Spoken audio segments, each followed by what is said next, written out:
तांदूळ आणि नारळाचा असा जाळीदार आणि लुसलुशीत उत्तप्पा याआधी तुम्ही कधी केलायत का? आज नारळ आणि तांदळाचा सॉफ्ट उत्तप्पा करूया.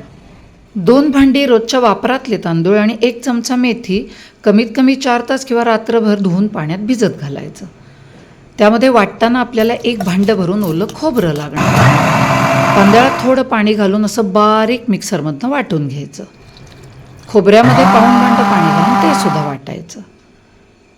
वाटलेले तांदूळ आणि खोबरं एकत्र करायचं, थोडंसं फेटायचं आणि 8 तास फर्मेंटेशनसाठी झाकून ठेवायचं. हे हलकं झालेलं पीठ, त्यात चवीनुसार मीठ घालायचं. कन्सिस्टन्सी अशी पाहिजे पिठाची. गरम तव्यावर मध्यम आचेवर डावाने पीठ घालायचं. अशी जाळी पडायला लागली की 1-1.5 मिनिटासाठी झाकण ठेवायचं. वरून कोरडं झालं की हे बघा किती सहज उत्तप्पा उकटला जातो. आपल्याला जर मऊ लुसलुशीत उत्तप्पा हवा असेल तर तो उलटायची गरज नाही.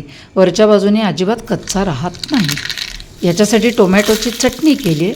त्याच्यामध्ये ही सगळी खमंग मसाल्यांची फोडणी, चरचरीत फोडणी मस्त टोमॅटोच्या चटणीवरती. हा मऊ लुसलुशीत गरमागरम उत्तप्पा आणि त्याच्याबरोबर टोमॅटोची अतिशय रुचकर चटणी. तुम्हीही हा प्रकार नक्की करून बघा आणि एन्जॉय करा.